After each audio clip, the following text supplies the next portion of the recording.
শীতৰ আগমনৰ লগে লগে পৰিভ্ৰমী চৰাইৰ কলৰৱত মুখৰিত হৈ পৰে পচপীয়া পুখুৰী আৰু এই পচপীয়া পুখুৰীৰ মই দৃশ্য মোৰ কেমেৰা সহযোগ দেখুৱাবলৈ অনুৰোধ জনাইছোঁ। এইদৰে আচলতে এই চৰাইসমূহ ইয়াত আহি উঠি তেওঁলোকে নিজৰ খাদ্যৰ সন্ধানত বিভিন্ন স্থানলৈ যায় আৰু ঠাণ্ডা ঠিক এপ্ৰিল মে' মাহৰ পিছত আচলতে এই চৰাইসমূহ অন্য ঠাইলৈ গুচি যায় আৰু শীত অহাৰ লগে লগে এই চৰাইসমূহ ইয়াত জিৰণি লয় আৰু মোৰ এই দৃশ্য কেমেৰাৰ সহযোগীয়ে দেখুৱাই আছে। এটা কথা ক'ব লাগিব যে এই যিসকল ইয়াৰ স্থানীয় ৰাইজ আছে এই ৰাইজে এই চৰাইসমূহ আচলতে সংৰক্ষণ কৰি ৰাখে। মোৰ লগত কিছু ইয়াৰ স্থানীয় লোক আছে, তেওঁলোকৰ পৰা মই পোনে পোনে জানিবলৈ চেষ্টা কৰিম। কি ক'ব ইয়াত আচলতে এই চৰাইসমূহ আপোনালোকে সংৰক্ষণ কৰি ৰাখে, কি ক'ব?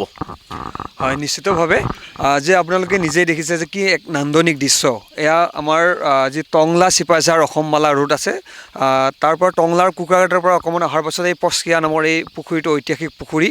এইটো বহুত যথেষ্ট পুৰণি পুখুৰী আৰু প্ৰায় 200 বিঘামান মাটি সামৰি এই পুখুৰীটো আছে।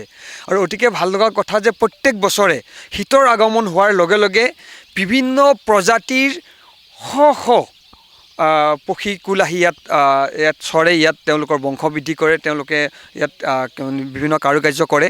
আৰু এই অঞ্চলৰ ৰাইজে এই চৰাইখিনিক সংৰক্ষণ কৰি ৰাখিছে। ইয়াত কোনো ধৰণৰ অনিষ্ট হ'বলৈ দিয়া নাযায়। ইয়াত কোনো ধৰণৰ চিকাৰী বা দুষ্ট লোকে যাতে এই চৰাইখিনি অনিষ্ট কৰিব নোৱাৰে তাৰ কাৰণেও ৰাইজে নিজা উদ্যোগত ইয়াৰ চোৱা চিতা ব্যৱস্থা কৰিছে। আৰু আশা ৰাখিছোঁ যে এই চৰাইখিনি এইদৰে আগমন হ'ব লাগিলে তেওঁলোকৰ পৰ্যাপ্ত যিখিনি সা সুবিধা এইখিনিও অন্ততঃ তেওঁলোকে পাব লাগিব। যে ইয়াত তেওঁলোকৰ যিটো সুৰক্ষাৰ ব্যৱস্থা থাকিব লাগিব, নিশ্চিতভাৱে সেইটো আছেই। আৰু এতিয়া দেখিছে যে কিছু হাইলেণ্ড কৰি দিয়া গৈছে, য'ত তেওঁলোকে কিছু কাম কৰিব পাৰে, সেই হাইলেণ্ডখিনিও কৰি দিয়াৰ ব্যৱস্থা কৰা গৈছে।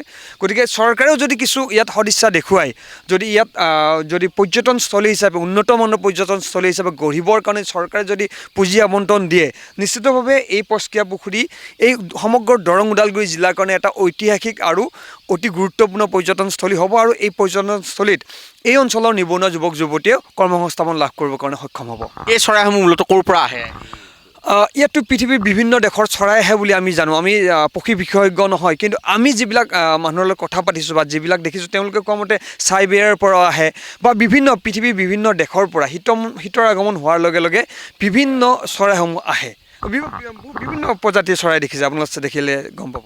ইয়াতে চৰাইসমূহ নিধন কৰিলে বা বিভিন্ন নিয়ম নীতি আছে, ইয়াতে কোনো মানুহে চৰাই মাৰিব নোৱাৰে বা এনেকুৱা কৰে, সংৰক্ষণ কৰি ৰাখিছে, কি ক'ব স্থানীয় যুৱক?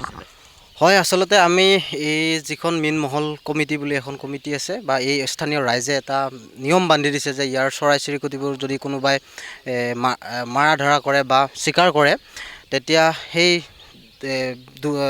যোনে কৰিব সেই কামটো তেওঁলোকক মানে 1000ৰ পৰা 5000ৰ ভিতৰত ফাইনৰ মানে এটা ব্যৱস্থা কৰি ৰখা হৈছে। আৰু তাৰ ফলত ইতিমধ্যে বিভিন্ন মানুহে কোনো মানুহে এই চৰাই চিৰিকটিবোৰ এতিয়ালৈকে মাৰা আমি দেখা নাই বা তেওঁলোকে নামাৰে। এইটো পুখুৰীটো কিমান মাটিকালি?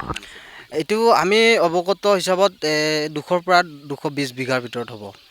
ইয়াতে কিমান বিধৰ চৰাই আছে বুলি অনুমান কৰিছে? ইয়াতে বিভিন্ন চৰাই আছে, বগলী, খলিহা, তাৰপিছত ৰাজহাঁহ, তাৰপিছত আমাৰ পাতিহাঁহ, এনেকুৱা বিভিন্ন ধৰণৰ চৰাই, বনৰীয়া পাতি। হয় হয় হয়। আৰু কিছু স্থানীয় লোক আছে, কি ক'ব? আপোনালোকে ইমান ধুনীয়াকৈ সংৰক্ষণ কৰি ৰাখিছে চৰাইসমূহ, কেনেকুৱা লাগে? মানুহে চাব আহে, ভাল লাগে।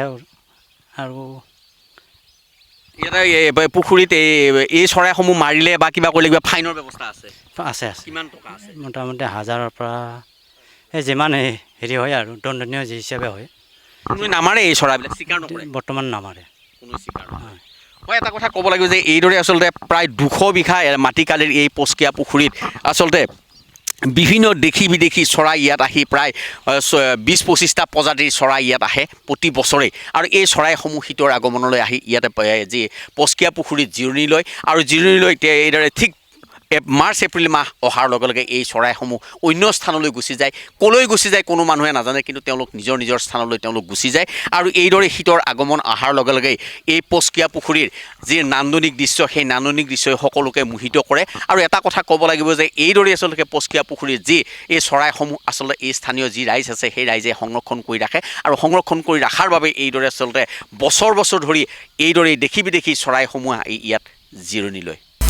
আপুনি বিচৰা বাতৰি পাব কেৱল নিউজ 18 এপত। নিউজ 18 এপ ডাউনলোড কৰিবলৈ স্কেন কৰক এই QR কোড। গুগল প্লে ষ্টৰতো পাব এই নিউজ 18 এপ।